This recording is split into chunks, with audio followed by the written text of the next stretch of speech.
తెలంగాణలో మహిళలకు ఉచిత ఆర్టీసీ బస్సు ప్రయాణానికి మంచి స్పందన వచ్చింది. మహిళలతో బస్సులు కిటకిటలాడుతున్నాయి. ఉచిత ప్రయాణంతో ఆర్టీసీ బస్సులు మహిళలతో నిండిపోతున్నాయి. ఆక్యుపెన్సీ రేటుతో పాటు ఆర్టీసీకి ఆదాయం కూడా మునుపెన్నడూ లేనంతగా పెరిగింది. అయితే ఈ రద్దీ వల్ల సీట్ల కోసం గొడవలు జరుగుతున్నాయి. పురుషులకు సీట్లు కూడా దొరకని పరిస్థితిని మనం చూస్తున్నాం.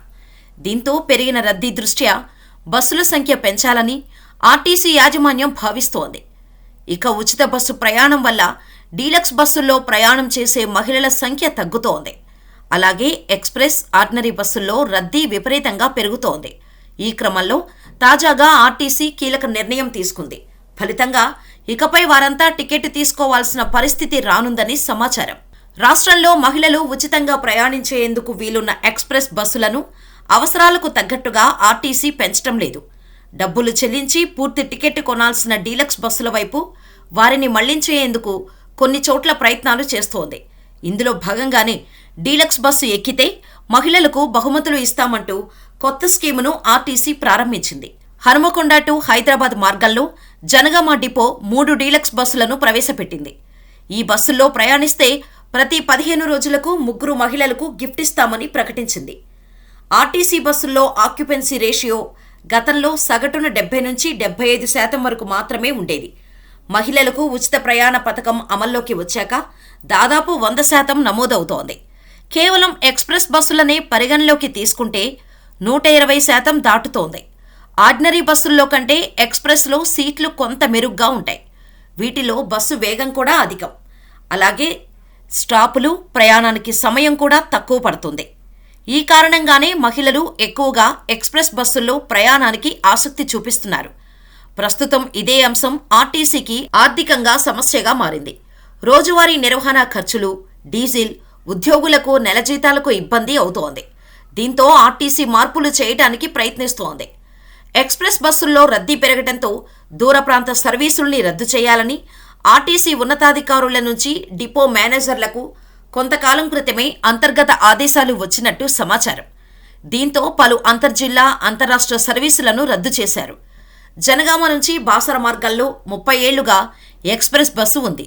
ఉచిత ప్రయాణ పథకం వచ్చిన తర్వాత బస్సుల్లో రద్దీ విపరీతంగా పెరిగింది.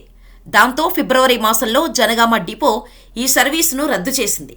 కరీంనగర్ నుంచి ఆంధ్రప్రదేశ్లోని నరసరావుపేటకు, సూర్యాపేట, మిర్యాలగూడ మీదుగా ఎక్స్ప్రెస్ ఉండేది. ఈ బస్సు రద్దు చేశారు. ప్రయాణికుల ఒత్తిడి పెరగటంతో ఇటీవల పునరుద్ధరించారు. ఈ క్రమంలో ఆయా మార్గాల్లో ఎక్స్ప్రెస్ బస్సుల స్థానంలో డీలక్స్లను తీసుకురావాలని భావిస్తోంది అంటున్నారు. కాగా తెలంగాణ ఎన్నికల ప్రచారంలో కాంగ్రెస్ 6 గ్యారంటీలను ప్రకటించింది. అధికారంలోకి వస్తే అమలు చేస్తామని హామీ ఇచ్చింది. ఇందులో భాగంగా మహిళలకు ఉచిత బస్సు ప్రయాణం పథకాన్ని అధికారంలోకి వచ్చిన వెంటనే డిసెంబర్ 9 నుంచి అమలు చేస్తోంది. ఈ పథకానికి మహిళల నుంచి అనూహ్య స్పందన వస్తున్నప్పటికీ బస్సుల కొరత ఇబ్బందికరంగా మారింది. అటు ఆటో డ్రైవర్ల నుంచి కూడా మొదటి నుంచి తీవ్ర వ్యతిరేకత ఉంది. కాగా గతంలో దీని మీద ఒక ప్రైవేటు ఉద్యోగి పిటిషన్ దాఖలు చేశారు.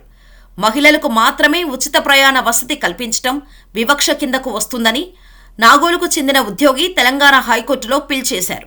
ఆర్టీసీలో వ్యవహారాల మీద నిర్ణయం తీసుకునే అధికారం రాష్ట్ర ప్రభుత్వానికి లేదని ఆయన పిటిషన్తో పేర్కొన్నాడు. ఆర్టీసీలో మహిళలకు ఉచిత ప్రయాణ వసతి ఇవ్వటం వలన మహిళా ప్రయాణికుల సంఖ్య భారీగా పెరిగిందని, దీనివలన మిగతా వారికి ఇబ్బందులు కలుగుతున్నాయని పిటిషనర్ తెలిపారు.